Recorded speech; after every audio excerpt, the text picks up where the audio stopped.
Hello students, welcome to the class 8th standard, second language. So, in the previous class, already we have learned about the poet James Kierkegaard. ಹೌದಲ್ವಾ? So, ಈಗ next class ಅಲ್ಲಿ, in this class we are going to study about the remaining part of the poem. Isn't it children? Yes, what is the name of the poem? Yes, the poem name is No Men Are Foreign. No Men Are Foreign. It is written by James Kierkegaard. Isn't it children? Yes. ಓದಿದ್ರ poem ಅನ್ನ ಅರ್ಥ ಆಯ್ತಾ ನಿಮಗೆ? ಹಾಗಾದ್ರೆ ಈ class ಅಲ್ಲಿ ನಾವು ಅದರ explanation ಅನ್ನ ನೋಡೋಣಂತೆ. So please open your textbook.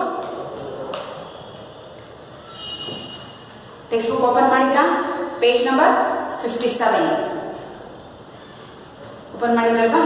ನೋಡಿ, ಹಾಗಾದ್ರೆ ಇಲ್ಲಿ ನಾವು no men are foreign, it is written by James ಕಿರ್ಕೆಗಾರ್ಡ್.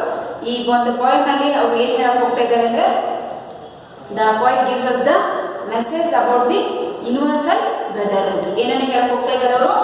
Universal brotherhood ಅನ್ನ ಹೇಳಕ್ ಹೋಗ್ತಾ ಇದ್ದಾರೆ.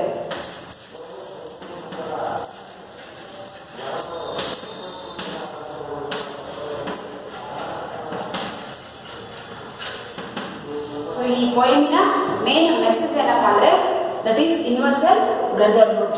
So this is the main message of this poem. ಹಾಗಾಗಿನೇ ಅಲ್ಲಿ no men are foreign. Universal brotherhood ಅಂದ್ರೆ ನಾವು ಎಲ್ಲರೂ ವಿಶ್ವ ಭ್ರಾತೃತ್ವವನ್ನ ಹೊಂದಿರಬೇಕು ಅನ್ನುವಂಥದ್ದು ಇದರ ಮುಖ್ಯ ಆಶಯ ಆಗಿದೆ ಅಲ್ವಾ? So have you open your text book? Yes, okay. Shall I read?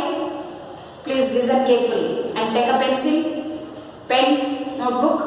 So please listen carefully. No Men Are Foreign. It is written by James Kierkegaard. So now read on the poem, first stanza. Remember, no men are strange, no countries foreign. Beneath all uniforms, a single body breathes.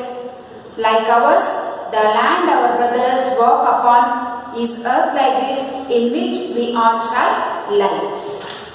Then they too, aware of sun and air and water, are fed by peaceful harvest, by war's long winter starved. Their hands are ours, and in their lines we read a labor not different from our own. Remember, they have eyes like ours that wake or sleep, and strength that can be owned by love. In every land is common life that all can recognize and understand. And then let us remember, whenever we are told to hate our brothers, it is ourselves that we shall dispose, betray, condemn. Remember, we who take arms against each other, it is the human earth that we defile. Our hells of fire and dust outrage the innocence of air that is everywhere our own. Remember, no men are foreign and no countries strange. ಹೌದಾ? ಹಾಗಾದ್ರೆ poet always the word use, ಏನನ್ನ use ಮಾಡಿದ್ದಾರೆ? Remember. So ಈ word ಅನ್ನ ಪದೇ ಪದೇ use ಮಾಡ್ತಾ ಇದ್ದಾರೆ. ಯಾಕೆ ಅಂತ ನಮ್ಗೆ ಗೊತ್ತಾಗುತ್ತೆ ನೋಡಿ. ಹಾಗಾದ್ರೆ ಇಲ್ಲಿ ಪೋಯಿಟ್ ಹೇಳಕ್ಕೆ ಹೊರಟಿರೋದು, ನಾವು ಎಲ್ಲ ವಿಶ್ವ ಭಾತೃತ್ವವನ್ನ ಹೊಂದಿರಬೇಕು. ನಮ್ಗೆ ಯೂನಿವರ್ಸಲ್ ಬ್ರದರ್ಹುಡ್ ಅನ್ನುವಂತಹ ಒಂದು ಕಾನ್ಸೆಪ್ಟ್ ಅನ್ನ ಇಟ್ಕೊಂಡು ಈ ಪೋಯಮ್ ಅನ್ನ ಹೇಳಕ್ ಹೋಗ್ತಾ ಇರೋದ್ರಿಂದ ನೆನ್ಪಿಟ್ಕೊಳ್ಳಿ ಅನ್ನುವಂತ ವರ್ಡ್ಸ್ ಅನ್ನ ಆಗಾಗ್ಲೇ ಏನ್ ಮಾಡ್ತಾ ಇದ್ರೆ, ಈ ಹ್ಯಾಸ್ ಸ್ಟ್ರೆಸ್ ಇಟ್, ಅದಕ್ಕೆ ಬಹಳ ಪ್ರೋಸೆಸ್ ಮಾಡಿ ಒತ್ತಿ ಹೇಳ್ತಾ ಇದ್ದಾರೆ. ಹಾಗಾದ್ರೆ ಫಸ್ಟ್ ಸ್ಟಾಂಡ್ ನೋಡೋಣ. ಹಾಗಾದ್ರೆ ನೋಡಿ, remember, no men are strange, no countries foreign. Beneath all uniforms, a single body breathes. Like ours, the land our brothers walk upon is earth like this, in which we all shall lie. ಹಾಗಾದ್ರೆ ಈಗ ನಮಗೆ poet ಏನ್ ಮಾಡ್ತಾ ಇದ್ದಾನೆ? The poet remind us. Remind ಅಂದ್ರೆ remember means ನಾವು ನೆನಪಿದೆ ನಮ್ಗೆ, ಆ ನೆನಪಿರೋದ್ರಿಂದ ಏನ್ ಮಾಡಬೇಡಿ ಅಂತ ಹೇಳ್ತಿದ್ದಾನೆ? ಮರಿಬೇಡಿ ಅಂದ್ರೆ ನಾವು ಹೇಳ್ತೇವೆ ರಿಮೆಂಬರ್ ಅಂದ್ರೆ ನಮಗೆ ಗೊತ್ತಿರೋ ವಿಷಯನೇ, ಅದು ನಮ್ಗೆಲ್ಲರಿಗೂ ಗೊತ್ತಿದೆ, ಅದನ್ನ ನಾವೇನ್ ಮಾಡಬಾರ್ದು, ವಿ ಕೆನಾಟ್ ಫರ್ಗೆಟ್ ಇಟ್. ಹಾಗಾಗಿನೇ ಪೋಯಿಟ್ ಏನ್ ಹೇಳ್ತಾ ಇರೋದು, ರಿಮೆಂಬರ್. ದ ಪೋಯಿಟ್ ರಿಮೈಂಡರ್ಸ್, ನಮ್ಮನ್ನ ಹಗಲ ಏನ್ ಮಾಡ್ತಾ ಇದ್ದಾನೆ, ರಿಮೈಂಡ್ ಮಾಡ್ತಾ ಇದ್ದಾನೆ. ಅದನ್ನ ನೀವು ಮರಿಬೇಡ್ರಿ ಅಂತ ಹೇಳ್ತಾ ಇದ್ದಾನೆ. ಏನಂತ, remember no men are strange and no countries foreign. Means it means the poet reminds us that no men is stranger. ನೋಡಿ ಅಲ್ಲಿ ನೋ ಮೆನ್ ಅಂತಿದೆ ಅಲ್ವಾ. ನೋ ಮೆನ್ ಅಂದ್ರೆ ಯಾರು, ಯಾರು ಆಗಿರ್ಬೋದು, ಅವರು ನಮ್ಮ ಪಕ್ಕದ ಮನೆಯವರಾಗಿರ್ಬೋದು ಅಥವಾ ನಮ್ಮ ಬೇರೆ ಕಂಟ್ರೀಸ್ ಆಗಿರ್ಬೋದು ಅಥವಾ ಬೇರೆ ಬೇರೆ ಯಾವುದೋ ಅನ್ನೋನ್ ಪರ್ಸನ್ ಆಗಿರ್ಬೋದು. ಅವರು ಯಾರು ಕೂಡ ಏನಲ್ಲ, they are not a strange person. Stranger word ಏನಂದ್ರೆ ಸ್ಟ್ರೇಂಜ್ ನೋನ್. ಹೌದಾ, ಸ್ಟ್ರೇಂಜ್ ನೋನ್ ಅಥವಾ ಇದರ ಅನ್ನೋನ. ನೋನು ಮತ್ತೆ ಅಪೋಸಿಟ್ ಇನ್ನೊಂದು ಪ್ರಿಫಿಕ್ಸ್ ಏನಾಗುತ್ತೆ, ಅನ್ನೋನ್ ಆಗುತ್ತೆ.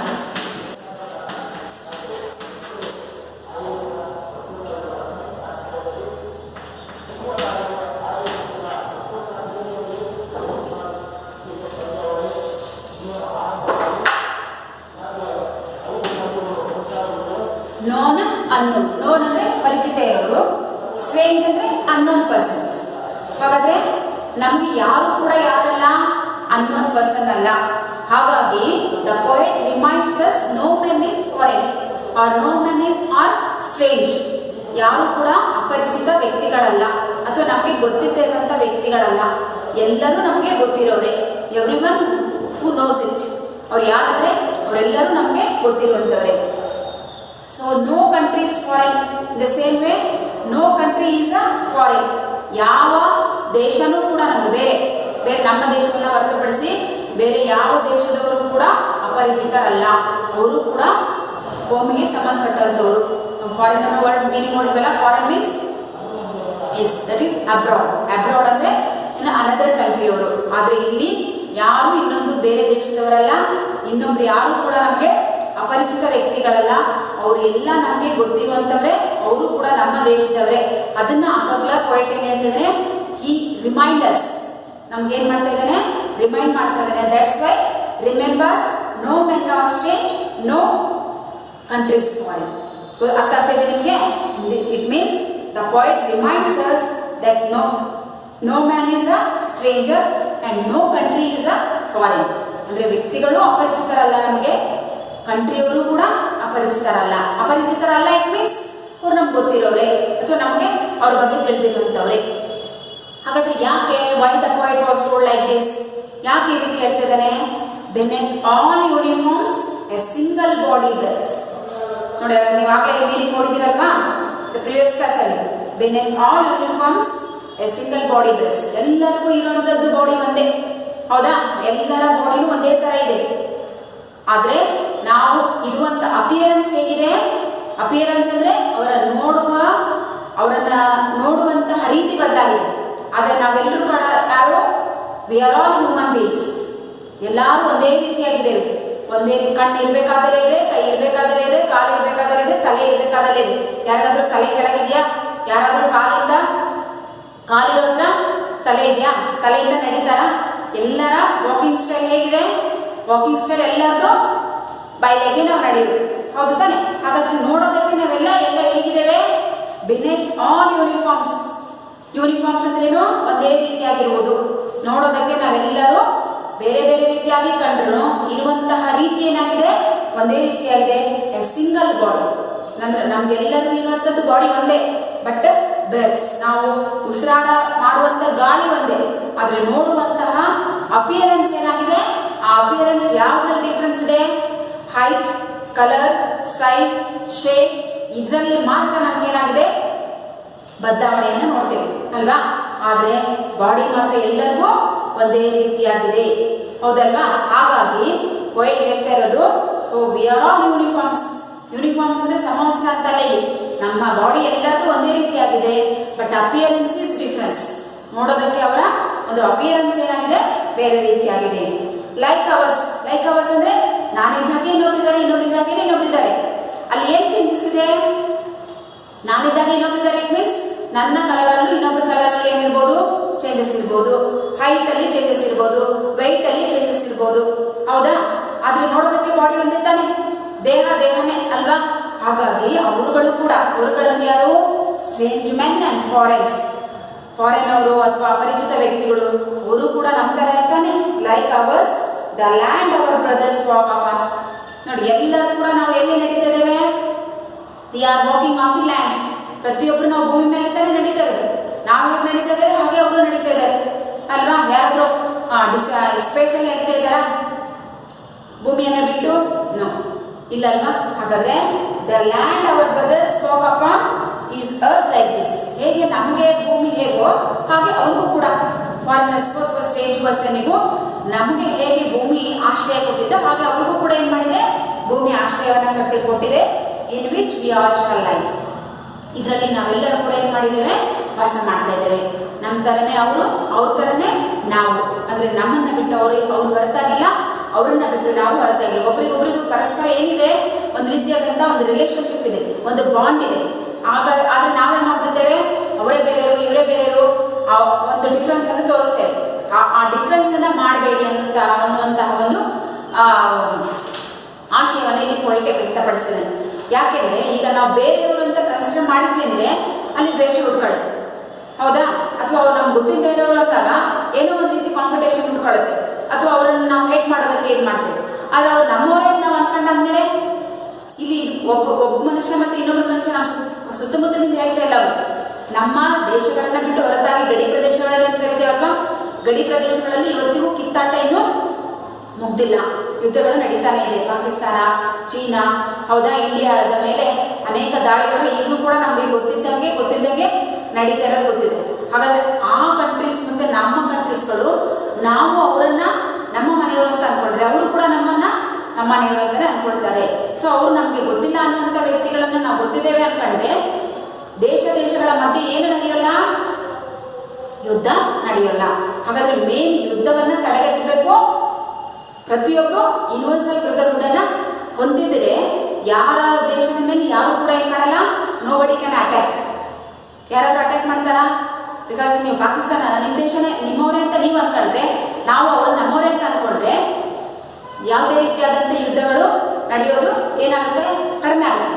ಹಾಗಾಗಿನೇ ಪೋಯಟ್ ನೋಡಿ ಇದನ್ನ ಇವತ್ತು ಹೇಳ್ತಾ ಇಲ್ಲ, ಇನ್ನ ಪೋಯಟ್ ತಾನು ಬಂದಾಗಲೇ ಹೇಳ್ತಾ ಇದ್ದಾರೆ. ಅಂದ್ರೆ ಈ ದೇಶಗಳ ಮಧ್ಯೆ ಯುದ್ಧ, ಕಲಹ, ಅಂತಕಲಹ, ಜಗಳಗಳು ನಡೀತಾ ಇರ್ತಾನೆ ನೋಡಿ ಪೋಯಟ್ ಹೇಳಿರಬಹುದೇನೋ.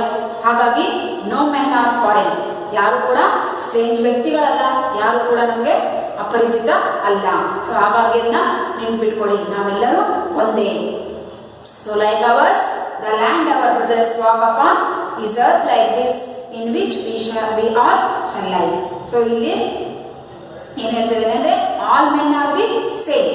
ನಾವೆಲ್ಲರೂ ಕೂಡ same wherever we go and all countries are like ours. ನೀವೆಲ್ಲರೂ ಹೋಗಿ ಏನಾದ್ರೂ ಮಾಡಿ ಎಲ್ಲ ಕಂಟ್ರೀಸ್ಗಳು ಕೂಡ ನಮ್ಮ ತರನೇ. ಅಂಡ್ ಓನ್ಲಿ ದ ಕಂಟ್ರಿ, ನಮ್ಮ ಕಂಟ್ರಿ ಎಲ್ಲಾನು ಕೂಡ ಒಂದೇ ಆಗಿದೆ. ಆದ್ರೆ ನಮಗೆ ಯಾರು ಕೂಡ ಅನ್ನೋನ್ ಪರ್ಸನ್ ಅಥವಾ ಸ್ಟ್ರೇಂಜ್ ಅನ್ನುವಂಥವರು ಇಲ್ಲ ಅನ್ನುವಂಥದ್ದು ಈ ಒಂದು ಫಸ್ಟ್ ಸ್ಟ್ರಾಂಜಾದ ಮೀನಿಂಗ್ ಆಗಿದೆ. ಗೊತ್ತಾಯ್ತು ನಿಮಗೆ? So remember, no men are strange, no countries foreigners, beneath all uniforms a single body breaths like ours. The land our brothers walk upon is earth like this in which we shall lie. It means ನಿಮ್ಗೆ ಗೊತ್ತಾಯ್ತು ಅನ್ಸುತ್ತಲ್ವಾ? It means the poet reminds us no man is a stranger and no country is a foreign, and all men are the same wherever we go, and all countries and all like ours are like one country. ಎಲ್ಲರೂ ಕೂಡ ನಮ್ಮ ಸ್ವಂತದವರೇ, ನಮ್ಮ ದೇಶದವರೇ ಅನ್ನುವಂಥ feeling ನಮಗಿದ್ರೆ ಯಾರ ಮೇಲೆ ಯಾರು ಕೂಡ ಏನ್ ಮಾಡಲ್ಲ? ಹೇಟ್ರೇಡ್ ಅನ್ನ ಮಾಡೋದಕ್ಕೆ ಸಾಧ್ಯ ಇಲ್ಲ ಅನ್ನುವಂಥದ್ದು ಕವಿಯ ಆಶಯ ಆಗಿದೆ. Is it clear? ನಿಮ್ಗೆ ಅರ್ಥ ಆಯ್ತಾ ನಿಮ್ಗೆ? So then move on to the next stanza. They too aware of sun and air and water are fed by peaceful harvest, by war's long winter stop. Their hands are ours, and in their lines we read a labor not different from our own. So next continue ಮಾಡಿ second ಸ್ಟ್ರಾಂಜಾದಲ್ಲಿ poet ಏನು ಹೇಳಕ್ಕೆ ಪ್ರಯತ್ನ ಪಡ್ತಾ ಇದ್ದಾರೆ ಅಂದ್ರೆ they means ಯಾರಾಗದ್ರಲ್ಲಿ? here they means the foreigners or unknown persons. ಹೌದಾ? ಅವರು ಕೂಡ they too means ಅವರು ಕೂಡ ಮೀನ್ಸ್ ಅನ್ನೋನ್ ಪರ್ಸನ್ ಆಗಿರ್ಬೋದು ಅಥವಾ ಫಾರಿನರ್ಸ್ ಆಗಿರ್ಬೋದು, they too aware of sun and air and water. ನೋಡಿ, ನಾವು ಯಾವ ಗಾಳಿಯನ್ನ ತಗೊಳ್ತಾ ಇದ್ದೇವೋ, ನಾವು ಯಾವ ಸನ್ ರೇಸ್ ಅನ್ನ ಪಡಿತಾ ಇದ್ದೇವೋ, ಅಂಡ್ ನಾವು ಯಾವ ನೀರನ್ನ ಕುಡಿತಾ ಇದ್ದೇವೋ ಅದೇ ನೀರನ್ನೇ ಫಾರಿನರ್ಸ್ ಕೂಡ ಕುಡಿತಾ ಇದ್ದಾರೆ. ಅದೇ ಗಾಳಿಯನ್ನ ಫಾರಿನರ್ಸ್ ತಗೊಳ್ತಾ ಇದ್ದಾರೆ. ಅದೇ ಸೂರ್ಯನ ಶಾಖವನ್ನ ಎಲ್ಲರೂ ತಗೊಳ್ತಿದ್ದಾರೆ. ನನಗೊಂದು ಸೂರ್ಯನ ಶಾಖ, ಅವರಿಗೊಂದು, ನಾನೊಂದು ಗಾಳಿ, ಅವರೊಂದು ಗಾಳಿ, ಅವರಿಗೊಂದು ನೀರು, ನನಗೊಂದು ನೀರು ಅಂತ ಏನಾದ್ರು ಎಲ್ಲರೂ ಇದೆಯಾ? ಇಲ್ಲ. ನಾವು ಉಸಿರಾಡುವ ಗಾಳಿಯನ್ನೇ ಅವರು ಉಸಿರಾಡ್ತಾರೆ, ನಾವು ಕುಡಿಯುವ ನೀರನ್ನೇ ಅವರು ಕುಡಿತಾರೆ, ಅಂಡ್ ನಾವು ತೆಗೆದುಕೊಳ್ಳುವಂತ ಸೂರ್ಯನ ಶಾಖವನ್ನೇ ಅವರು ತಗೊಳ್ತಾರೆ. ಜಲ ಒಂದೇ, ನೆಲ ಒಂದೇ, ಸುಡುವ ಬೆಂಕಿ ಒಂದೇ ಅಂತ ಕೇಳಿದಿರ, ಹೌದಾ? ನೆಲನೂ ಬೇರೆ ಅಲ್ಲ, ಜಲನೂ ಬೇರೆ ಅಲ್ಲ, ಬೆಂಕಿ ಅಗ್ನಿನೂ ಬೇರೆ ಅಲ್ಲ, ಅಂಡ್ ವಾಯುನೂ ಬೇರೆ ಅಲ್ಲ. ಜಗತ್ತಲ್ಲಿ ಇರೋದದ್ದು ಒಂದೇ, ಒಂದೇ ವಾಯು, ಒಂದೇ ನೀರು, ಒಂದೇ ನೆಲ ಅಂಡ್ ಒಂದೇ ಅಗ್ನಿ. ಹಾಗಾದ್ರೆ ಈಗ ನನಗೆ ಬರುವಂತ ಅಗ್ನಿನ ಅವ್ರಿಗೆ ಬರುತ್ತೆ, ಅಂಡ್ ನಾನು ಅಗ್ನಿ ಕೆಲಸ ಅಂದ್ರೆ ಏನು? ಬೆಂಕಿ ಕೆಲಸ, ನನ್ನನ್ನಾದ್ರೂ ಸುಡೋದೆ, ಅವ್ರನ್ನಾದ್ರೂ ಸುಡೋದೆ, ಬೆಳಗಿದ್ರೆ ಬೆಳಗುತ್ತೆ, ಸುಟ್ರೆ ಸುಡುತ್ತೆ. ಹಾಗಿದ್ಮೇಲೆ ಬೇರೆ ಬೇರೆ ರೀತಿಯಾದ ಬೆಳಕು, ಗಾಳಿ, ನೀರು ಅದರಲ್ಲಿ ಏನಾದ್ರೂ ಡಿಫ್ರೆನ್ಸ್ ಇದೆಯಾ? ಇಲ್ಲಲ್ಲ. So the poet, they too aware of sun and air and water. ನಾವು ಯಾವ ಗಾಳಿ, ಬೆಳಕು ಮತ್ತು ಅಗ್ನಿಯನ್ನ ಸೇವಿಸ್ತೇವೋ ಅದೇ ಗಾಳಿ, ಬೆಳಕು, ನೀರನ್ನ ಅವರು ಕುಡಿತಾರೆ. R fed by powerful peaceful harvest by was long winters harvest. ನೋಡಿ, ಅವರು ಕೂಡ ಅವ್ರೇನ್ ಮಾಡ್ತಾರೆ? ಪೀಸ್ಫುಲ್ ಹಾರ್ವೆಸ್ಟ್ ಅಂದ್ರೆ ಈ ರೀತಿ ನಾನು ಸೇವಿಸುವ ಗಾಳಿ, ನೆಲ, ಅಗ್ನಿ ಒಂದೇ ಅಂತ ನಾವು ಅನ್ಕೊಳ್ಳೋದ್ರ ಜೊತೆಗೆ ಅವರು ಅನ್ಕೊಂಡ್ರೆ ಎಲ್ಲರೂ ಕೂಡ ಏನಾಗಿ ಮಾಡ್ಬೋದು, ಹೇಗೆ ಬದುಕಬಹುದು? Are fed by peaceful harvest. Peaceful harvest ಅಂದ್ರೆ every one live with no hatred. ನೀನಿಗೆ ಬರ್ಕೊಂಡಿದ್ರಲ್ವ ನೀವು? ಇನ್ನೊಬ್ಬರನ್ನ ಯಾರು ಕೂಡ ಹೇಟ್ರೇಟ್ ಮಾಡಿದ್ರೆ ಅಥವಾ ಯಾರನ್ನ ಯಾರು ದ್ವೇಷಿಸದೆ ನಾವು ಬದುಕಬಹುದು. ಯಾವಾಗ? When we are aware of sun and air and water. ನಾವುಗಳು ಕೂಡ ಅದೇ ಗಾಳಿ, ಅದೇ ಬೆಳಕು, ಅದೇ ಜಲವನ್ನ ಸ್ವೀಕರಿಸ್ತೇವೆ ಅನ್ನುವಂತಹ ಮನೋಭಾವ ಎಲ್ಲರಿಗೂ ಇದ್ದಾಗ ಎಲ್ಲರೂ ಹೇಗೆ ಬದುಕ್ತೇವೆ? To live with no hatreds. ಯಾರು ಕೂಡ ಯಾರನ್ನ ದ್ವೇಷ ಮಾಡಲ್ಲ. By was long winter start. ನೋಡಿ, ಆ ರೀತಿ ನಾವು ಅನ್ಕೊಂಡಿದ್ದೆ ಆದ್ರೆ ಯಾರು ಯುದ್ಧಗಳಿಂದ ಸಫರ್ ಪಡಲ್ಲ. ನೋಡಿ, ವಾಸ್ ಲಾಂಗ್ ವಿಂಟರ್ ಸ್ಟಾರ್ಟ್ ಅಂದ್ರೆ ಗೊತ್ತಲ್ವ ನಿಮ್ಗೆ? ಸೊ ಲಾಂಗ್ ವಿಂಟರ್ ಅಂದ್ರೆ ದಟ್ ಈಸ್ ನಾಟ್ ಅ ಬರೀ ಓನ್ಲಿ ವಿಂಟರ್ ಸೀಸನ್ ಅಲ್ಲ. ಅದರಿಂದ ನಾವು ನರಳಾಡುವಂತ ಪರಿಸ್ಥಿತಿ ಇರಲ್ಲ, ಸಫರ್ ಮಾಡುವಂತಹ ಅಂದ್ರೆ ಯಾವ್ದ್ರಿಂದ? ಯುದ್ಧದಿಂದ ಸಫರ್. ಯುದ್ಧ ಅಂದ್ರೆ ನಷ್ಟನೇ. ಆ ನಷ್ಟದಿಂದ ಸಫರ್ ಪಡುವಂತ ಚಿಂತೆ ನಮಗೆ ಇರಲ್ಲ. ಯಾವಾಗ ನಮ್ಗೆ ಯಾರು ಅಪರಿಚಿತರಲ್ಲ ಅಂತ ಅನ್ನುವಂತ ಫೀಲಿಂಗ್ ನಮ್ಗೆ ಬಂದಾಗ ನಾವು ಯುದ್ಧಗಳಿಂದ ಸಫರ್ ಪಡಲ್ಲ. ಆವಾಗ ಏನ್ ಮಾಡ್ತೇವೆ? ನಾವು ಕೂಡ ಪೀಸ್ಫುಲ್ ಆಗಿ ಇರಬಹುದು, ಅವರು ಕೂಡ ಪೀಸ್ಫುಲ್ ಆಗಿ ಇರಬಹುದು ಅನ್ನುವಂಥದ್ದು ಕವಿಯ ಆಶಯ ಆಗಿದೆ. ಹಾಗಾಗಿನೇ by was long winter start. Long winter ಅಂದ್ರೆ ಗೊತ್ತಾಯ್ತಲ್ವಾ? ಮೀನ್ಸ್ ಇಲ್ಲಿ ಬರೀ ವಿಂಟರ್ ಸೀಸನ್ ಅಂತಲ್ಲ, that is the year this is the hardship and suffering. ನಾವು ಕಷ್ಟದಿಂದ ಅಥವಾ ನಿರಾಶೆಯಿಂದ ಬಳಲುವಂತ ಸಾಧ್ಯತೆ ಇರೋಲ್ಲ. ಅಂಡ್ ಸ್ಟಾರ್ಟ್ ಅಂದ್ರೆ ಆಹಾರ ಇಲ್ದೇನೆ, ನೀರಿಲ್ದೇನೆ ಇರುವಂತಹ ಪರಿಸ್ಥಿತಿ ಬರಲ್ಲ. ಯಾಕಂದ್ರೆ ಯುದ್ಧ ನಡೀತಂದ್ರೆ ಎಷ್ಟೋ ಜನಗಳಿಗೆ ಆ ಸಾವು, ನೋವು ಎಲ್ಲ ಡಿಸ್ಟ್ರಾಯ್ ಆಗಿರೋದನ್ನ, ವಿನಾಶ ಹೊಂದಿರೋದನ್ನ ನೋಡಿದ್ರೆ ಎಷ್ಟೋ ಜನಗಳಿಗೆ ಕುಡಿಯೋದಕ್ಕೆ, ತಿನ್ನೋದಕ್ಕೆ ಆಹಾರ ಸಿಗುವಂಥದ್ದೇ ಕಷ್ಟ ಆಗಿರುತ್ತೆ. ಹಾಗಾದ್ರೆ ನಾವು ಆ ರೀತಿಯಾದಂಥ ಯುದ್ಧವನ್ನ ಬಿಟ್ಟು ನಾವೆಲ್ಲರೂ ಒಂದೇ ಅನ್ನುವಂತಹ ಯೂನಿವರ್ಸಲ್ ಬ್ರದರ್ ಅನ್ನುವಂಥ ಫೀಲಿಂಗ್ ಬಂದ್ರೆ ಈ ರೀತಿಯಾದಂಥ ಯಾವುದೇ ರೀತಿಯಾದಂಥ ನರಳಾಟ ಆಗಲಿ ಅಥವಾ ಅಸಹ್ಯೆಯಿಂದ ಬಳಲಾಗದಾಗಲಿ ಇರೋದಿಲ್ಲ ಅನ್ನುವಂಥದ್ದು ಕವಿಯ ಒಂದು ಆಶಯ ಆಗಿದೆ. ಗೊತ್ತಾಯ್ತಾ? ದೆನ್ ನೋಡಿ, their hands are ours and in their lines we write a labor not different from our own. ನೋಡಿ, ನೆಕ್ಸ್ಟ್ ಏನ್ ಹೇಳ್ತಿದ್ದಾರೆ? their hands are ours. ನೋಡಿ, ಅವ್ರು ಬರೆದಿರುವಂತ ಅವರು ನಮ್ಮವರೇ ಅಂತ ಹೇಳ್ತಿದ್ದಾರೆ. ಹೇಗೆ ನಮ್ಮವರು? And in their lines we write. ಅವರು ಬರೆದಿರುವಂತ ಅನೇಕ ಪುಸ್ತಕಗಳನ್ನ ನಾವು ಓದಿದ್ದೇವೆ, ನಾವು ಬರೆದಿರುವಂತ ಅನೇಕ ಪುಸ್ತಕಗಳನ್ನ ಅವರು ಓದಿದ್ದಾರೆ. ಹೌದಾ? ಈಗ ನಾವೇನಾದ್ರೂ ರೆಫರೆನ್ಸ್ ಮಾಡ್ಬೇಕಾದ್ರೆ ಎಲ್ಲಾ ರೀತಿಯಾದಂತಹ ಪುಸ್ತಕಗಳನ್ನ ರೆಫರೆನ್ಸ್ ಮಾಡ್ತೇವೆ. ರೆಫರೆನ್ಸ್ ಮಾಡಿ ಏನೇನ್ ಬೇಕು ಅಂತ ಏನ್ ಮಾಡ್ತೇವೆ? ಕಲೆಕ್ಟ್ ಮಾಡ್ಕೊಂತೇವಲ್ವಾ? ಹಾಗಾದ್ರೆ ನಾವು ಫಾರಿನರ್ಸ್ ಬುಕ್ಗಳನ್ನ ನಾವ್ಯಾರು ಓದಿಲ್ವಾ? ನೋಡಿದ್ರೆ ಇಂಗ್ಲಿಷ್ ಲಿಟ್ರೇಚರ್ ಆಲ್ಮೋಸ್ಟ್ ಅಲ್ಲೆಲ್ಲ ಇರುವಂತದ್ದು ಫಾರಿನ್ ಪೊಯಿಟ್ಗಳಿದೆ. ಹಾಗಾದ್ರೆ ಅವರ ಲಿಟ್ರೇಚರ್ನ ನಾವು ಓದಿದ್ದೇವೆ, ನಮ್ಮ ಲಿಟ್ರೇಚರ್ನ ಅವರು ಓದಿದ್ದಾರೆ ಅಂದ್ಮೇಲೆ ಅವರು ನಮ್ಮವರೇ, ನಾವು ಅವರ ಅಲ್ಲಿ ಒಂದು ರಿಲೇಶನ್ಶಿಪ್ ಇರುತ್ತಲ್ವಾ? ಸೊ ಹಾಗಿದ್ಮೇಲೆ ದರ್ ಹ್ಯಾಂಡ್ಸ್ ಆರ್ ಅವರ್ಸ್. ಅವರ ಕೈಗಳು ನಮ್ಮ ಕೈಗಳು. ಮೀನ್ಸ್ ಅವ್ರ ಕೈಯಿಂದ ಬರೆದಿರುವಂತ ಎಲ್ಲಾ ಪುಸ್ತಕಗಳನ್ನ ನಾವು ಓದಿದ್ದೇವೆ ಅಂದ್ಮೇಲೆ and their lines we have read, ನಾವು ಅವುಗಳನ್ನು ಓದಿದ್ದೇವೆ ಅಂದಮೇಲೆ a labour not different from our own. ಹಾಗಾದರೆ ಅಲ್ಲಿ ಯಾರು ಕೂಡ ಅವರು ನಾವು ಕೆಳಗೆ ಮೇಲೆ ಅನ್ನುವಂತಹ ಡಿಫ್ರೆನ್ಸ್ ತೋರಿಸುವಂತಹ ಸಾಧ್ಯತೆ ಇಲ್ಲ. ಫ್ರಮ್ ಅವರ್ ಓನ್, ಅವರು ಕೂಡ ನಮಗೆ ಸ್ವಂತದವರೇ, ಅವರು ಕೂಡ ನಮಗೆ ಹೊಂದಿದವರೇ ಅನ್ನುವಂತಹ ಫೀಲಿಂಗು ಬರುತ್ತೆ. ಯಾವಾಗ ಅವರು ಸೇವಿಸುವ ಜಲ, ಗಾಳಿ, ಅಗ್ನಿ ಮತ್ತೆ ನಾವು ವಾಸಿಸುವ ನೆಲ ಒಂದೇ ಅಂತ ಅನಿಸಿದಾಗ, ಆ ಒಂದು ಫೀಲಿಂಗ್ ಬಂದಾಗ ನಾವು ಯೂನಿವರ್ಸಲ್ ಬ್ರದರ್ಹುಡ್ ಅನ್ನ ಸಾರಬಹುದು ಅನ್ನುವಂಥದ್ದು ಕವಿಯ ಆಶಯ. So that's Y they too aware of sun and air and water are fed by peaceful harvest, by vast long winter star. Their hands are ours and in their lines we read a labor not different from our own. So that the second stanza nimge. So in this poet, the poet realized that we are also having the same air and same sun rays and same water, but they are not different. ಅವರು ನಮಗಿಂತ different ಆಗಿಲ್ಲ, ನಾವು ಅವರಿಗಿಂತ different ಆಗಿಲ್ಲ.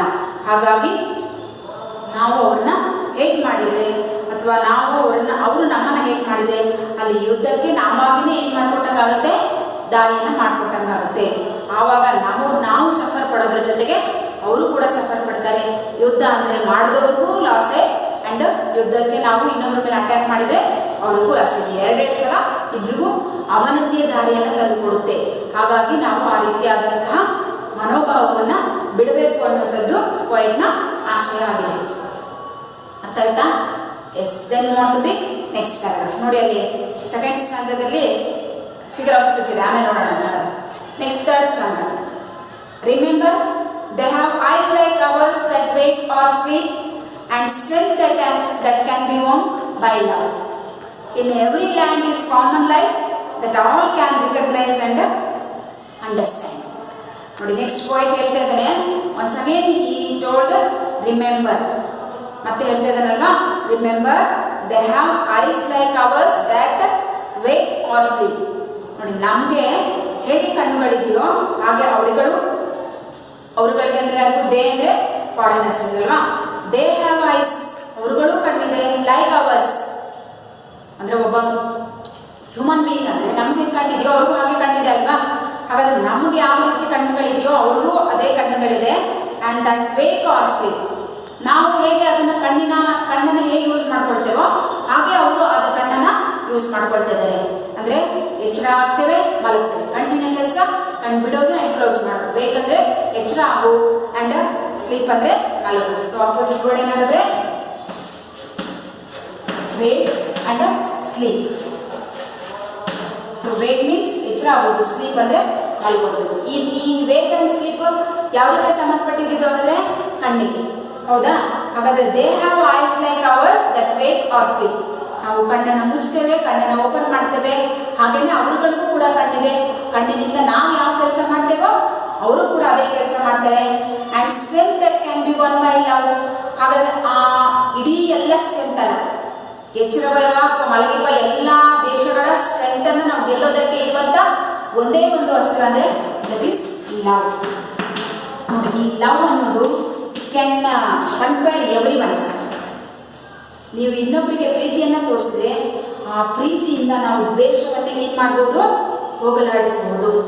ದ್ವೇಷದಿಂದ ಯಾರು ನಮ್ಮನ್ನ ನೋಡ್ತಾರೋ ಅಂತ ದ್ವೇಷಕ್ಕೂ ಕೂಡ ಗೆಲ್ಲುವಂತ ಶಕ್ತಿ ಇರುವಂತದ್ದು that's only for love. So that's why the poet has told a strength that can be won by love. ಅವರ ಇಡೀ ಎಲ್ಲ ಶಕ್ತಿಯನ್ನ, ಬಲವನ್ನ ಗೆಲ್ಲುವಂತಹ ಸಾಹಸ ಅಥವಾ ಶಕ್ತಿ ಇರೋದು that is only one thing, that is love.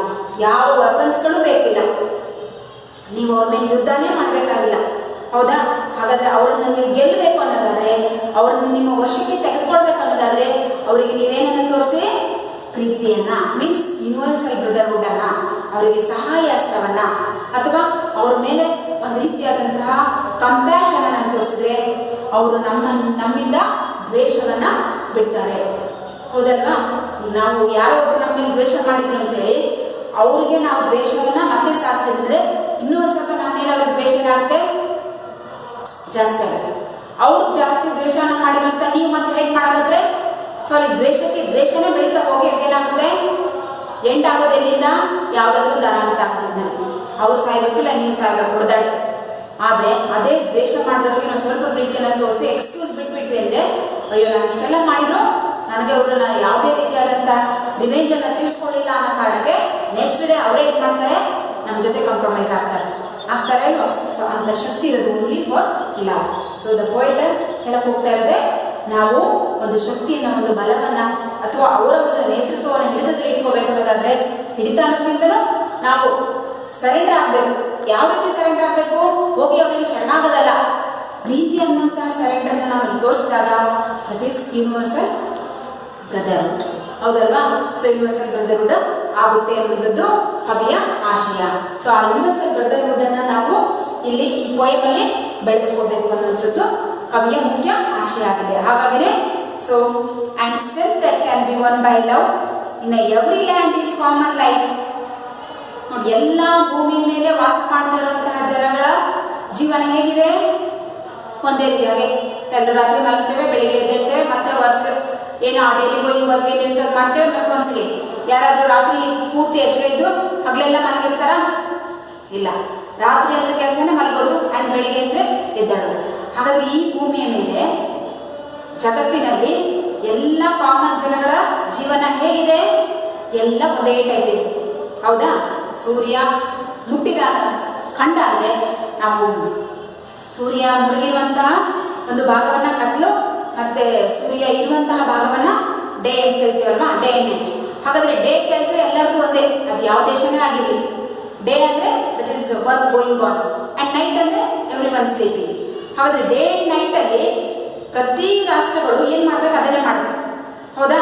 That's why in every land is common life that all can recognise and understand. ನೋಡಿ, ಹಾಗಾದ್ರೆ ಈ ರೀತಿಯಾದಂತಹ ಕಾಮನ್ ಲೈಫ್ ಅನ್ನ ನಡೆಸ್ತಾ ಇರುವಂತಹ ಜನಗಳೆಲ್ಲರೂ we can recognise and understand. ಅದನ್ನ ನಾವೇನ್ ಮಾಡ್ಬೇಕು? ಅರ್ಥ ಮಾಡ್ಕೋಬೇಕು. ಇವರು ನಮ್ಗೆ ಸಂಬಂಧಪಟ್ಟವರು, ಇದು ನಮ್ಗೆ ದ್ವೇಷವನ್ನ ಸಾಧಿಸುವಂತಹ ಕೆಲಸ ಅಲ್ಲ ಅನ್ನುವಂತಹದ್ದನ್ನ ನಾವು ಅಲ್ಲಿ ರಿಕಗ್ನೈಸ್ ಮಾಡಬೇಕು, ಅಂದ್ರೆ ಫೈಂಡ್ ಔಟ್ ಮಾಡಬೇಕು. ಅಂದ್ರೆ ಯಾರು ಕೂಡ ಅಪರಿಚಿತರಲ್ಲ ಅನ್ನುವಂಥದ್ದನ್ನ, because every land is common life. ಎಲ್ಲರಿಗೂ ಕೂಡ ಅಂತದೇ ಒಂದು ಜೀವನ ಇದೆ. ಆ ಜೀವನವನ್ನ ನಾವು ಗುರುತಿಸಿಕೊಂಡು ಅಲ್ಲಿ ಅವರನ್ನ ಅರ್ಥ ಮಾಡ್ಕೊಳ್ಳುವಂತ ಪ್ರಯತ್ನವನ್ನ ಮಾಡಬೇಕು ಅನ್ನುವಂಥದ್ದು ಪೋಯೆಟ್ನ ಆಶಯ ಆಗಿದೆ. So is it clear children? Once again I will read this stanza.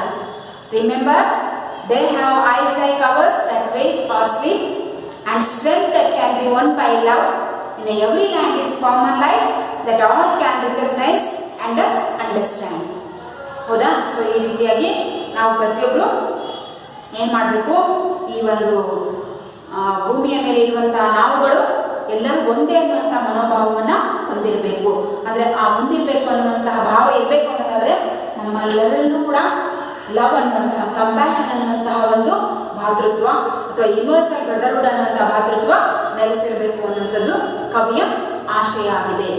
Then move on to the next stanza. Let us remember, whenever we are told to hate our brothers, it is ourselves that we shall dispose, betray, condemn. Remember, we who take arms against each other, it is the human earth that we defy. Our hells of fire and dust outrage the innocence of air that is everywhere our own. Remember, no men are foreign and no country strange. So, ಮುಂದುವರೆದು last ಸ್ಟಾಂಡದಲ್ಲಿ poet ಹೇಳ್ತಿದ್ದಾನೆ, once again ಈ reminders ನಮ್ಮನ್ನ ಮತ್ತೆ ಮತ್ತೆ ಮತ್ತೆ ಹೆಚ್ಚಿಸ್ತಾ ಇದ್ದಾನೆ. Let us remember whenever we are told. ನೋಡಿ, ನಾವು ಎಲ್ಲಿಯಾದ್ರೂ ಹೋಗಿ ಏನಾದ್ರೂ ಹೇಳೋದಿದ್ರೆ ಟು ಹೇಟ್ ಅವರ್ ಬ್ರದರ್ಸ್, ನಾವು ಅವ್ರನ್ನ ಹೇಟ್ ಮಾಡ್ತೇವೆ, ಇವ್ರನ್ನ ಹೇಟ್ ಮಾಡ್ತೇವೆ, ನಾವು ಚೀನಾ ಹೇಟ್ ಮಾಡ್ತೇವೆ, ಪಾಕಿಸ್ತಾನ ಹೇಟ್ ಮಾಡ್ತೇವೆ, ಅಥವಾ ಬೇರೆ ಯಾವ್ಯಾವುದೋ ದೇಶಗಳನ್ನ ನಾವು ಹೇಟ್ ಮಾಡ್ತೇವೆ ಅಂತ ನೀವು ಹೇಳೋದಾದ್ರೆ, ಸೊ ಒನ್ಸ್ ಅಗೇನ್ ಈ ರಿಮೈಂಡರ್ಸ್ ಮತ್ತೆ ನಮ್ಮನ್ನ ರಿಮೈಂಡ್ ಮಾಡ್ತಾ ಹೇಳ್ತಿದ್ದೇನೆ. Whenever we are told to hate our brothers. Our brothers ಅಂದ್ರೆ ಯಾರು? ಯೂನಿವರ್ಸಲ್ ಬ್ರದರ್ಹುಡ್ ಅಂದ್ರೆ ನಮ್ಮ ನೇಬರ್ಸ್ ಕಂಟ್ರೀಸ್ಗಳನ್ನ ನಾವು ಹೇಟ್ ಮಾಡಿದ್ದೇ ಆದ್ರೆ, ಹೇಟ್ ಮಾಡೋದೇ ಆದ್ರೆ, ಹೋಗಿ ನೀವು ಎಲ್ಲಾದ್ರೂ ಆ ರೀತಿ ಹೇಳಿದ್ದೇ ಆದ್ರೆ, ಇಟ್ ಈಸ್ ಅವರ್ ಸೆಲ್ಫ್ಸ್. ನೀವು ಅವರನ್ನ ಹೇಟ್ ಮಾಡ್ದಂಗಲ್ಲ, ನೀವು ಯಾರನ್ನ ಹೇಟ್ ಮಾಡ್ದಂಗೆ ಅಂತ ಪೋಯೆಟ್ ಹೇಳ್ತಿದ್ದೇನೆ. It is a hate ourselves, not others. ನಿಮ್ಮ ಸಹೋದರನ ನೀವು ಹೇಟ್ ಮಾಡ್ತೀನಿ ಅನ್ಕೋಬೇಡಿ. ಇನ್ನೊಬ್ಬರನ್ನ ನೀವು ಹೇಟ್ ಮಾಡ್ತೀರಿ ಅಂತಾದ್ರೆ ಅದು ನಿಮ್ಮನ್ನ ನೀವೇ ಏನ್ ಮಾಡ್ಕೊಂಡಾಗೆ? ದ್ವೇಷ ಮಾಡ್ಕೊಂಡಾಗೆ. ನಿಮ್ಮನ್ನ ನೀವೇ ಹೇಟ್ ಮಾಡ್ಕೊಂಡಾಗೆ. ಹೇಟ್ ಅಪೋಸಿಟ್ ವರ್ಡ್ ಏನಂದ್ರೆ ಹೇಟ್ ಲವ್.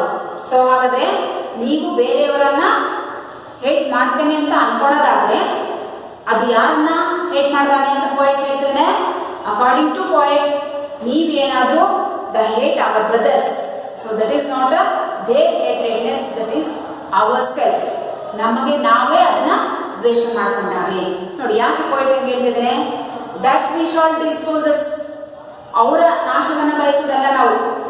ಅವರನ್ನ ದ್ವೇಷ ಮಾಡಿ ಅವರ ನಾಶವನ್ನ ಬಯಸ್ತೇವೆ ಅಂತ ನಾವು ಅನ್ಕೊಂಡ್ರೆ ಅದು ಸುಳ್ಳು, ಅದು ತಪ್ಪು.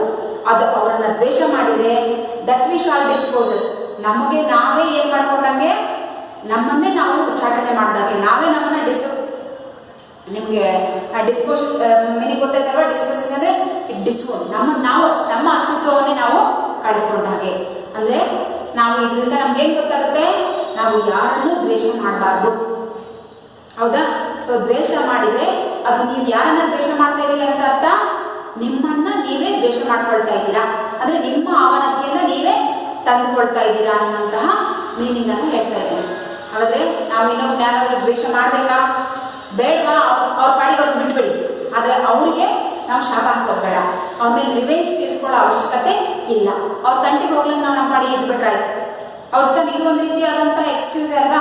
So that's Y that we shawl dispose ಅಂದ್ರೆ ನಮ್ಮನ್ನು ನಾವು ಚಟನೆ ಮಾಡ್ಕೊಂಡಾಗ ನಾವು ಅವನತಿಯನ್ನ ಮಾಡ್ಕೊಂಡಂಗಾಗುತ್ತೆ.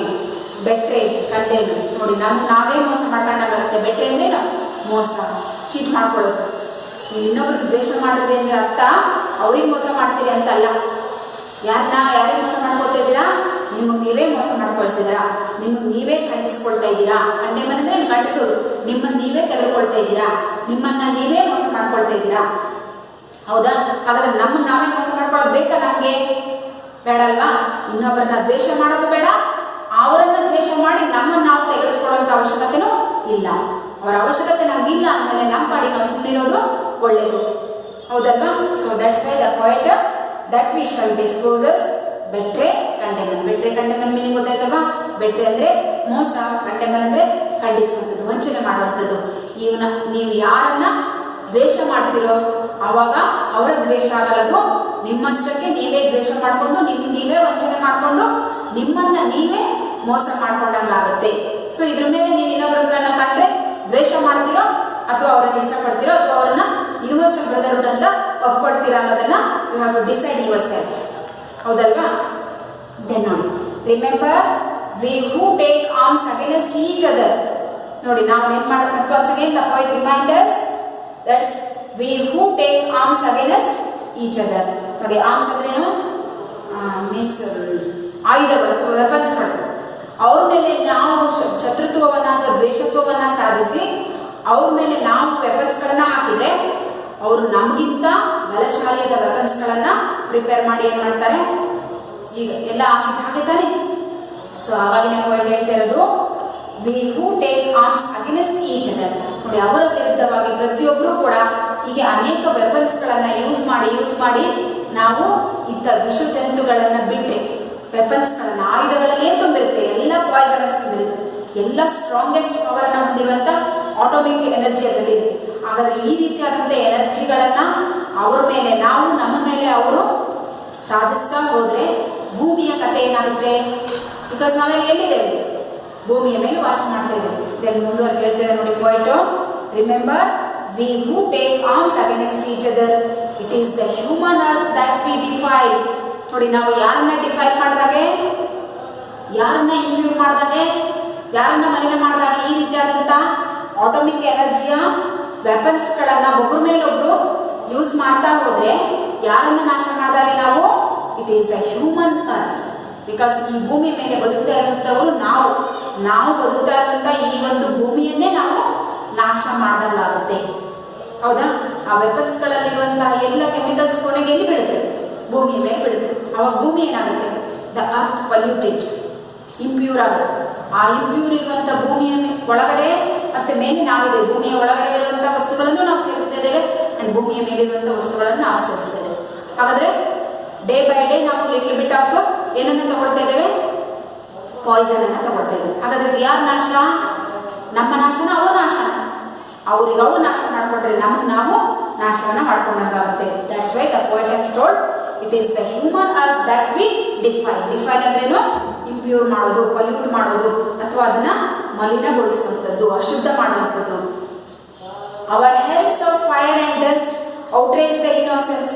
ನೋಡಿ, ಆವಾಗ ನಮ್ಮ ನರಕವನ್ನ ನಾವೇ ತಂದ್ಕೊಂಡಂಗಾಗುತ್ತೆ. ಅವರ್ ಹೆಲ್ಸ್, ನರಕ ಅನ್ನೋದು ಎಲ್ಲೋ ಇಲ್ಲ. ಈ ರೀತಿ ನಾವು ಒಬ್ರಿಗೊಬ್ರು ಕಚ್ಚಾಡಿ, ಜಗಳ ಮಾಡಿ, ಸ್ಟ್ರಗಲ್ ಮಾಡಿ, ಫೈಟ್ ಮಾಡಿ, ಹೊಡೆದಾಡಿ, ಈ ರೀತಿಯಾದಂಥ ವೆಪನ್ಸ್ಗಳನ್ನ ಒಬ್ಬರ ಮೇಲೆ ಒಬ್ರು ಚಲಾವಣೆ ಮಾಡಿದಾಗ, ಒಬ್ರಿಗೊಬ್ರ ಮೇಲೆ ಅಟ್ಯಾಕ್ ಮಾಡಿದಾಗ ನಮ್ಮ ನರಕವನ್ನ ನಾವೇ ತಗೊಂಡಾಗೆ. ಅವರ್ ಹೆಲ್ ಆಫ್ ಫೈರ್, ಎಂತ ಫೈರ್, ಎಂತ ಇಲ್ಲ, ಈ ರೀತಿಯಾದ ದುರಂತದ ಒಂದು ನರಕವನ್ನ ನಾವು ಇಲ್ಲೇ ಕಾಣ್ತೇವೆ. And dust outrage. ಡಸ್ಟ್ ಔಟ್ರೇಜಸ್ ಅಂದ್ರೆ ಎಲ್ಲರೂ ನೋಡಿದಾಗ ಏನನ್ಸುತ್ತೆ? ಒಂದು ರೀತಿಯಾದಂಥ ಕ್ರೂಯಲ್, ಮೃಗಗಳ ರೀತಿಯಲ್ಲಿ. ಮೃಗ ಅಂತ ಕೆಟ್ಟದ್ದು, ನಾವೇ ಮನುಷ್ಯ ಮೃಗಗಳ ಎಲ್ಲಿಟ್ಟಿಯ ಮನುಷ್ಯತ್ವ ಅಂತ ಕೇಳ್ತಿರ್ತಾರೆ. ಹಾಗಾದ್ರೆ ಮನುಷ್ಯತ್ವ ಅನ್ನೋದು ಇದೇ ಮೇಲೆ ಆ ಮೃಗತ್ವವನ್ನು ಏನ್ ಮಾಡ್ಬೇಕು? ನಾವು ಬಿಡಬೇಕಲ್ವಾ? ಸೊ ಹಾಗಾಗಿ human act that we define our hells of fire and dust outrage the innocence. ನೋಡಿ, ನಾವು ನಮ್ಮ ಮೃಗತ್ವದಿಂದ ಆ ಭೂಮಿಯ ಇರುವಂತ ಇನ್ನೋಸೆನ್ಸ್ ಅನ್ನ ಕಲಿತಾ ಇದ್ದೇವೆ. ಭೂಮಿಗೆ ನಾವು ಎಷ್ಟೆಲ್ಲ ವರ್ಡ್ಸ್, ತಾಳ್ಮೆ ಇದೆ, ಕ್ಷಮಯಾಂತರಿದ್ರಿ, ಪೇಷನ್ಸ್ ಇದೆ, ಅವಳಿಗೆ ವಸುಂಧರೆ ಏನ್ ಕರಿತೇವೆ, ಇಳೆ ಏನ್ ಕರಿತೇವೆ, ಇಷ್ಟೆಲ್ಲ ತಾಳ್ಮೆಯನ್ನು ಹೊಂದಿರುವಂತಹ ಇನ್ನೋಸೆಂಟ್ ಆಗಿರುವಂತಹ ಭೂಮಿಯ ನಾಶವನ್ನ ನಾವು ಮಾಡ್ತಿದ್ದೇವೆ. ಇದು ಎಷ್ಟು ಮಟ್ಟಿಗೆ ಸರಿನಾಗಾದ್ರೆ? ಸೊ ಪೋಯಿಟ್ ಕೇಳ್ತಾರೆ, dust outrage the innocence. Outrage ಅಂದ್ರೆ ಗೊತ್ತಾಯ್ತಲ್ವಾ? ಇಂತಹ ದುಷ್ಟ ಚಟಗಳಾದ ಅಥವಾ ಕ್ರೂಯಲ್ ಆಗಿರುವಂತಹ ಮೃಗತ್ವವನ್ನು ನಾವು ಇನ್ನೋಸೆಂಟ್ ಆಗಿರುವಂತಹ ಭೂಮಿಯ ಮೇಲೆ ತೋರಿಸ್ತಾ ಇದ್ದೇವೆ. Of air that is everywhere our own. ನೋಡಿ, ಇದು ಬರೀ ಭೂಮಿಯನ್ನಷ್ಟೇ ನಾಶ ಮಾಡಲ್ಲ. ನಾವು ಸೇವಿಸುವಂತಹ ಗಾಳಿ, ನಾವು ಕುಡಿಯುವಂತ ನೀರು, ನಾವು ವಾಸಿಸುವಂತಹ ನೆಲ, ಜಲ, ಇವೆಲ್ಲವನ್ನು ದೇ ಆರ್ ಇನ್ನೋಸೆಂಟ್. ಅವುಗಳೇನು ನಾಶ ಗೊತ್ತಿಲ್ಲ, ಆದ್ರೆ ಈ ನಾಶ ಮಾಡುವಂಥವ್ರು ಯಾರು? Human beings. ಹಾಗಾದ್ರೆ ನಾವು ಈ ನಾಶ ಮಾಡೋದ್ರ ಜೊತೆಗೆ ಈ ಇನ್ನೋಸೆಂಟ್ ಥಿಂಗ್ಸ್ ಗಳನ್ನ ಏನ್ ಮಾಡ್ತಾ ಇದ್ದೇವೆ? ಕೊಲ್ತಾ ಇದ್ದೇವಲ್ವಾ? ಹಾಗಾದ್ರೆ ಕೊಂದ್ರಿ ಯಾರನ್ನ ನಾವು ಕೊಂದ ಹಾಗೆ? ನಮ್ಮನ್ನ ನಾವೇ ನಾಶ ಮಾಡ್ಕೊಂಡಾಗೆ. So of air that is everywhere our own, remember no men are foreign and no country strange. ಹಾಗಾಗಿ ನೀವು ನೆನ್ಪಿಟ್ಕೊಳ್ಳಿ, ದಯವಿಟ್ಟು ನಮ್ಗೆ ಯಾರು ಅನ್ನೋನ್ ಪರ್ಸನ್ ಅಲ್ಲ, ಯಾರು ಅನ್ನೋನ್ ಕಂಟ್ರೀಸ್ ಅವರಲ್ಲ, ಅವರು ನಮ್ಗೆಲ್ಲರೂ ಗೊತ್ತಿರೋರೆ. ನಾವು ಯೂನಿವರ್ಸಲ್ ಬ್ರದರ್ಹುಡ್ ಅನ್ನುವಂತಹ ಫೀಲಿಂಗ್ ಅನ್ನ ಇಟ್ಕೊಂಡ್ರೆ ಯಾರು ಕೂಡ ಯಾರ ದೇಶದ ಮೇಲೂ ಯಾರು ಅಟ್ಯಾಕ್ ಮಾಡಲ್ಲ. ಆವಾಗ ನಾವು ಈ ರೀತಿಯಾದಂತಹ ಇನ್ನೋಸೆಂಟ್ ಆಗಿರುವಂತಹ ನೆಲ, ಜಲ, ಭೂಮಿಯನ್ನ ಕೊಲ್ಲುವಂತ ಪರಿಸ್ಥಿತಿ ಬರಲ್ಲ. ಅವುಗಳನ್ನ ಕೊಲ್ಲೋದ್ರ ಜೊತೆಗೆ ನಮ್ಮ ನಾಶವನ್ನ ಅಥವಾ ನಮ್ಮ ಅವನತಿಯನ್ನ ನಾವೇ ತಂದುಕೊಳ್ಳುವಂತ ಪರಿಸ್ಥಿತಿ ಬರಲ್ಲ. That's why the poet once again remember no men are foreign and no countries are strange. That's why he begins with the same line, ends with the same line. ಹೌದಾ? ನೋಡಿ, ನೀವು ಯಾರು ಮತ್ತೆ once again he has told, ಯಾರು ಕೂಡ ಅಪರಿಚಿತರಲ್ಲ, ಯಾವ ದೇಶದವರು ನಮಗೆ ಅಪರಿಚಿತರಲ್ಲ. ಅವರಲ್ಲಿ ನಾವು ಇಟ್ಕೋಬೇಕಾಗಿರೋದು only universal brotherhood. Universal brotherhood ಅನ್ನ ಇಟ್ಕೊಂಡ್ರೆ ಮತ್ತೊಂದು ದೇಶದ ನಡುವೆ ಯುದ್ಧ, ಭೀತಿ, ಭಯ, ಜಗಳ ಯಾವುದಕ್ಕೂ ಆಸ್ಪದ ಇರೋಲ್ಲ ಅನ್ನುವಂಥದ್ದು ಕವಿಯ ಆಶಯ ಆಗಿದೆ. ಚಿಲ್ಡ್ರನ್, ಸೊ ಇಲ್ಲಿ ಎರಡು ಫಿಗರ್ಸ್ ಇದೆ, ಅಂಡರ್ಲೈನ್ ಮಾಡ್ಕೊಳ್ಳಿ. Fed by peaceful harvest and wars long winter start. ಎರಡು ಲೈನ್ಗಳು ಏನಾಗುತ್ತೆ ಫಿಗರ್ ಆಫ್ ಸ್ಪೀಚ್ ಆದಾಗಂದ್ರೆ? ಎಸ್, ಫಿಗರ್ ಆಫ್ ಸ್ಪೀಚ್ ಬಗ್ಗೆ ನಿಮ್ಗೆ ಗೊತ್ತಿದೆ ಅಲ್ವಾ? That is metaphor. And next our hells of fire and outrage the innocence of air, that is also figure of speech. Means metaphor. Metaphor ಅಂದ್ರೆ ಅದ್ರ ತರ ಅಂತ ಅಲ್ಲ. ನೀವು ಅವನತಿಯನ್ನು, ಇದು ನರಕನೇ, ನರಕದ ತರ ಅಲ್ಲ, ಇದು ನರಕನೇ. ಹೌದಾ? ನೀವು ಆ ಸ್ಟಾರ್ನ ಹಸಿವೆಯ ತರ ನರಳಬೇಕಾಗುತ್ತಲ್ಲ, ಹಸಿವೆನೇ ಆಗುತ್ತೆ, ನರಳಾಟನೇ ಆಗುತ್ತೆ. So that's Y these are the metaphors. ಅರ್ಥ ಆಯ್ತಾ? ಸೊ ಒನ್ಸ್ ಅಗೇನ್ ಪೋಯಮ್ ಅನ್ನು ಓದ್ಕೊಂಡು ಈ ಎಲ್ಲ ಕ್ವಶನ್ ಆನ್ಸರ್ಗಳನ್ನ ಬರೀರಿ. ಒಂದ್ಸಲ ಬಿಟ್ಟು ಒಂದ್ಸಲ ಓದಿದ್ರೆ ನಿಮಗೆ ಮತ್ತೊಂದ್ಸಲ ಪೋಯಮ್ ಅರ್ಥ ಆಗುತ್ತೆ. So I hope you can enjoy the poem and understood the poem. isn't it children? Okay, ಓದ್ಕೊಂಡು ಎಲ್ಲ ಕ್ವಶನ್ ಆನ್ಸರ್ನ ಬರೀರಿ. ನೆಕ್ಸ್ಟ್ ಕ್ಲಾಸಲ್ಲಿ ಮತ್ತೆ ಭೇಟಿ ಆಗೋಣ. ಓಕೆನಾ students? Okay, thank you students. We will meet on the next class.